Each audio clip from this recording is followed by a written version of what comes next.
पहला चैप्टर है हमारा द फन दे हैड। वो मजा जो उन्होंने किया था, किन्होंने किया था, किसकी बात हो रही है यहां? ये बात किसकी हो रही है? ये उन लोगों की हो रही है जो स्कूल में पढ़ा करते थे।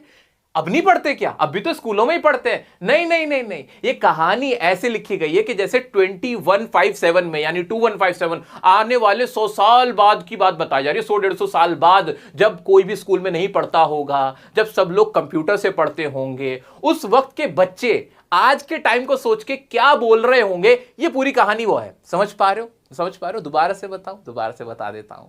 आज से 150 साल बाद ऐसा होगा कि सब कुछ स्मार्ट बोर्ड पे होने लगेगा, सब कुछ जो रोबोट्स हैं वो पढ़ाने लगेंगे, इंसानों की जगह रोबोट्स लेने लगेंगे। ऐसी सिचुएशन आ जाएगी, है ना? उस वक्त के बच्चे बोर हुआ करेंगे, वो उस मेथड को, उस टीचिंग मेथड को डिसलाइक करेंगे। जैसा आपके साथ होता है ना, ऑनलाइन क्लास में मजा नहीं आता, अकेले बैठे रहते हैं, कोई आपका क्लास फेलो नहीं होता, फ्रेंड्स नहीं होते, टीचर्स नहीं होते।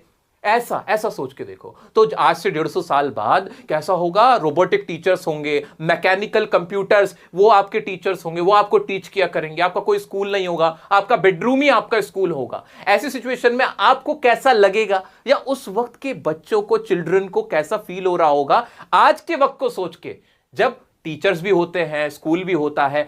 ये सारी कहानी उसी के ऊपर है। यानी हम कह सकते हैं, इसमें बताया गया है कि जो टेक्नोलॉजी है, जो मैकेनिकल चीजें हैं, वो और जो ह्यूमन है, उसमें क्या डिफरेंस है, कैसे जो स्कूल्स हैं, जो ह्यूमन टीचर्स हैं, उनका कितना बड़ा रोल है हमारे इस वर्ल्ड के अंदर, उसके बारे में बताया गया। ठीक है, तो इस कहानी में 2 कैरेक्टर याद रखने हमें। एक तो है मार्जी नाम की लड़की है। ये कौन है? ये 11 इयर्स ओल्ड है, 11 साल की है। और कौन है दूसरा? एक टॉमी है, वो उसका फ्रेंड है, वो कितना है? 13 इयर्स ओल्ड है। अच्छा, मैंने आपकी आसानी के लिए क्या किया है? शॉर्ट वर्ड्स का इस्तेमाल किया है। तो आप लोग ना स्मार्ट टीचर के स्मार्ट स्टूडेंट हो। याद रखना, 11 लिखा सिर्फ मैंने, समझ जाओ 11 इयर्स ओल्ड है। तो मैंने ना बहुत बड़े बड़े आंसर्स नहीं लिखे, क्योंकि हमारे पास टाइम कम है, रिवीजन ज्यादा करनी है। तो मैंने शॉर्ट रखा है चीजों को, ताकि आप उसको खुद ब खुद समझ लो, आपको ज्यादा रटने की जरूरत ना पड़े। समझ गए? चलो। और मार्जी कैसी है? उसके कोई क्लासमेट्स नहीं है, उसका कोई स्कूल नहीं है, no human as a teacher, कोई ह्यूमन नहीं है, उसके सारे मैकेनिकल टीचर्स हैं, यानी रोबोटिक्स है, कंप्यूटर सिस्टम पे पूरा वो पढ़ाई करते हैं। ऐसा है। टॉमी कौन है? वो 13 इयर्स ओल्ड है, उसके भी मैकेनिकल टीचर्स है, दोनों की सेम ही सिचुएशन है। इतना समझ आ गया? दोनों कैरेक्टर से आप मिल लिए। ठीक है, अब और कौन है? एक और कैरेक्टर है जिसका नाम है काउंटी इंस्पेक्टर। इसका काम क्या है? ये कौन है? The faults of computer teachers fixed by a county inspector.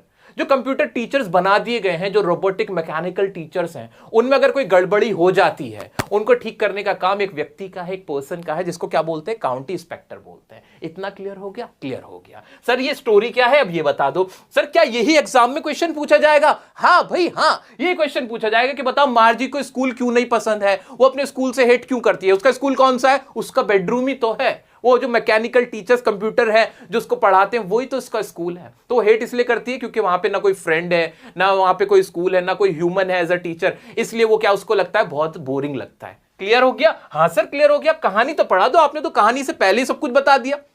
आओ चलो देखते हैं। मार्जी writing in her diary about an old book that Tommy found. जो टॉमी था उसको एक पुरानी किताब मिली थी, जो उस जमाने में किताब अलग होती थी, यानी 150 साल बाद की बात हो रही है। तो उन लोगों को तो पता ही नहीं था बुक कैसी होती है। उनके लिए तो बुक क्या है? एक कंप्यूटर स्क्रीन ही उनकी बुक है। ठीक है, तो उसे एक बुक मिली थी, रिमाइंडेड ऑफ हर ग्रैंडफादर। उसको किसकी याद आती है? अपने ग्रैंडफादर। रिमाइंड मतलब याद आना किसी चीज का। तो किसकी? ग्रैंडफादर की। ग्रैंडफादर क्या बोलते थे? Who went to school. जो स्कूल जाया करते थे, जो उसे बताते थे कि हम स्कूल जाते थे, हमारी पूरी क्लास होती थी, फ्रेंड्स होते थे, टीचर्स होते थे। ये सारी बातें किसके ग्रैंडफादर बताते थे? मार्जी के। समझ गए ना? यानी ग्रैंडफादर हमारी तुम्हारे टाइम के होंगे, इस दौर के होंगे, जो 150 साल बाद, तकरीबन 150 साल ही तो हो गए ना। कौन सा साल चल रहा है? 2025 चल रहा है, अब लगा लो 2157 में कितना फर्क है। ठीक है, मार्जी and Tommy lived in the future world. 2157 में रहते हैं, इतना तो हमें पता ही था। कहां रहते हैं? फ्यूचर वर्ल्ड में रहते हैं। तो इस स्टोरी को सेट ही वहां पे किया गया है कि आने वाले सालों में 150 साल बाद बच्चे क्या बातें कर रहे होंगे। ये तो हमें पता है सर, ये तो क्लियर हो चुका है।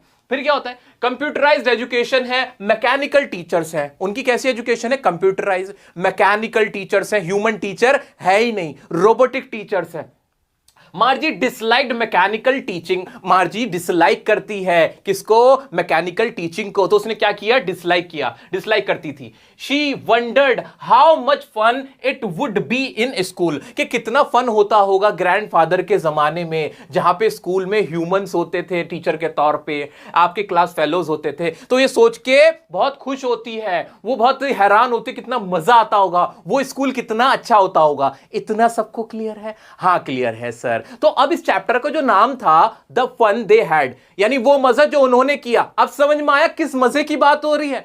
वो उस मजे की बात हो रही है जहां पे स्कूल में जाते थे लोग, टीचर्स होते थे, उस मजे की बात हो रही है। इतना क्लियर हो गया? हाँ सर क्लियर हो गया। आगे आगे क्या है इसमें? बस यही था इसमें, मोटा मोटा तो यही था इसमें, और तो इसमें कुछ नहीं था। इसके क्वेश्चन करा दूं क्या मैं? हाँ सर करा दो, इसके क्वेश्चंस करा दो। आओ जरा अब इसके क्वेश्चन देखते हैं। पहला है how old are Margie and Tommy, कितने ओल्ड है मार्जी और टॉमी? हमें पता नहीं क्या, हमें पता है छोटा सा सेंटेंस बनाना है कि मार्जी is 11 years old and Tommy is 13 years old। इतना तो सब कर लेंगे ना मेरे बच्चे। हाँ आ जाओ आ जाओ। What did मार्जी right in her diary, उसने अपनी डायरी में क्या राइट किया था? She wrote that Tommy had found a real book. ये लाइन तो हमारी पहली वाली थी ना समरी की। हाँ सर पहली लाइन थी, वो इसमें लिख देंगे? हाँ सर लिख देंगे। Next, had मार्जी ever seen a book before, क्या मार्जी ने पहले कोई बुक देखी थी? नहीं, उसने जो हमारी ये किताबें होती हैं, जैसे ये बीहाइव की बुक है, ऐसी कोई किताब उसने पहले देखी होगी? नहीं, उसने तो डायरेक्ट एक कंप्यूटर स्क्रीन देखा था जहां पे सारे टेक्स्ट आते होते थे और ऐसे स्क्रॉल डाउन कर सकते थे उन्हें। इस तरह के प्रिंटेड पेपर उसने नहीं देखे थे। तो क्या बोलेंगे? No, Margie had never seen a book before.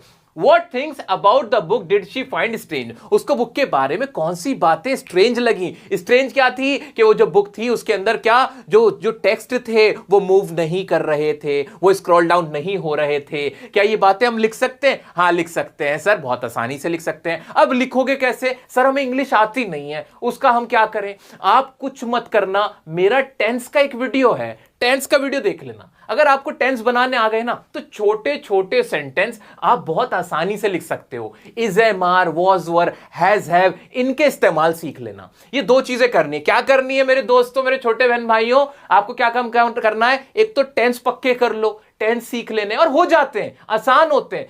कहीं से सीख लो, किसी से भी सीख लो, मुझे प्रॉब्लम नहीं, बस सीख लेना। अगर कोई नहीं मिलता सबसे आसान तरीके से सीखने, तो मेरा वीडियो आप जाके देख सकते हो। टीचिंग के अंदर सबसे ज्यादा पूरे वर्ल्ड में देखे जाने वाला वीडियो जो है ना, वो मेरा बनाया हुआ टेंस का वीडियो है। तो यानी कुछ तो उसमें होगा जो सब सीख रहे हैं, उससे आप भी सीख सकते हो, रातों रात सीख सकते हो। टेंस सीख लिए, is, am, are, was, were, has, have के इस्तेमाल सीख लेना। ये दो चीजें अगर आपको आ गई ना, तो इस तरह के छोटे छोटे आंसर आप आसानी से कर सकते हो। क्लियर हो गया? टिप पता चल गई, ट्रिक पता चल गई कैसे लिखना आंसर। हाँ, और ये फाइल ना मैं आपको दे दूंगा, इसमें जो आंसर लिखे हुए हैं वो भी आपको मिल जाएंगे, आपको एक आइडिया हो जाएगा। बिल्कुल डिट्टो सर ऐसे ही आंसर लिखने, सही आंसर लिखना है। अब उसका तरीका अलग हो सकता है, सेंटेंस अलग हो सकता है, वर्ड अलग हो सकते हैं, चल जाएगा। ठीक है, आ जाओ आगे बढ़ते हैं। नेक्स्ट क्या था? व्हाट डू यू थिंक अ टेलीबुक, एक टेलीबुक के बारे में आप क्या सोचते हैं? तो टेलीबुक हमें क्या लगता है? एक तरह की ई बुक होगी जहां पे जो टेक्स्ट होंगे वो स्क्रॉल हो सकते होंगे, मूव करते होंगे, उसको ही हम इलेक्ट्रॉनिक बुक या टेलीबुक कह सकते हैं। आ जाओ। वेयर वॉज मार्जीज स्कूल, मार्जीज का स्कूल कहां था? वो उसके बेडरूम में ही तो था। तो Margie's school was in her house, उसके घर के अंदर था। It was a room next to her bedroom, जो कि उसके बेडरूम के बराबर में था। एक तरह का उसका स्टडी रूम था जहां वो पढ़ती थी, वो अलग से स्कूल में नहीं जाती थी। Did she have any classmates, क्या उसके कोई क्लासमेट्स थे? नो। नो आंसर कैसे लिखेंगे? No, she did not have any classmate. तो आपको इस क्वेश्चन में से ही आंसर बना लेना है ना? ट्रिक बढ़िया, जैसा क्वेश्चन वैसा ही आंसर, क्वेश्चन की ही लाइन को उठा के आंसर में ऐसे यूज कर सकते हैं हम। क्लियर हो गया? क्लियर हो रहा है सर? मजा आ रहा है? थोड़ा थोड़ा तो समझ में आ रहा है। What subject did मार्जी and Tommy learn, मार्जी और टॉमी कौन कौन से सब्जेक्ट पढ़ते थे? ये हमने हमारे भी लॉन्ग समरी में नहीं देखा था, तो इसको और पढ़ लेते हैं। एक्स्ट्रा इंफॉर्मेशन, हम क्या रूल लगा रहे हैं? पहले हम देख रहे हैं मोटा मोटा, उसके बाद देख रहे हैं छोटा छोटा। ठीक है, मोटी मोटी कहानी पता चल गई, छोटी छोटी बातें उससे रिलेटेड हम इस क्वेश्चन के जरिए समझ लेंगे। तो कौन कौन से सब्जेक्ट पढ़ते थे वो? Geography, history and mathematics. Geography, history and mathematics. जो मार्जी थी ना, शी वॉज डूइंग पुअर, वो पुअर कर रही थी किसके अंदर? परफॉर्म पुअर कर रही थी, बहुत गंदा काम कर रही थी, अच्छे रिजल्ट्स नहीं आ रहे थे ज्योग्राफी के अंदर, ज्योग्राफी में बहुत खराब कर रही थी। फिर वो इंस्पेक्टर को बोलते हैं कि बताओ ये खराब हो रहा है, बताओ क्या प्रॉब्लम हो रही है। वो देखता है कि जो ज्योग्राफी का जो प्रोग्राम था, जो उसका इलेक्ट्रॉनिक, वो जो मैकेनिकल टीचर था, जो कि यानी कंप्यूटर सिस्टम था, उसमें प्रोग्रामिंग गलत हुई हुई थी, वो बहुत फास्ट चल रहा था, जिस वजह से मार्जी को ज्योग्राफी समझ में नहीं आ रही थी। ये बात याद हो गई, ये एक्स्ट्रा बात थी, हमने अलग से पढ़ लिया, वाओ, पूरा चैप्टर क्लियर हो गया। तो आगे क्या लिखना था? हाँ जी, अब बाकी के क्वेश्चंस ना ये सारे अब आप भी अटेम्प्ट कर सकते हो। ये अब मैं आपका ज्यादा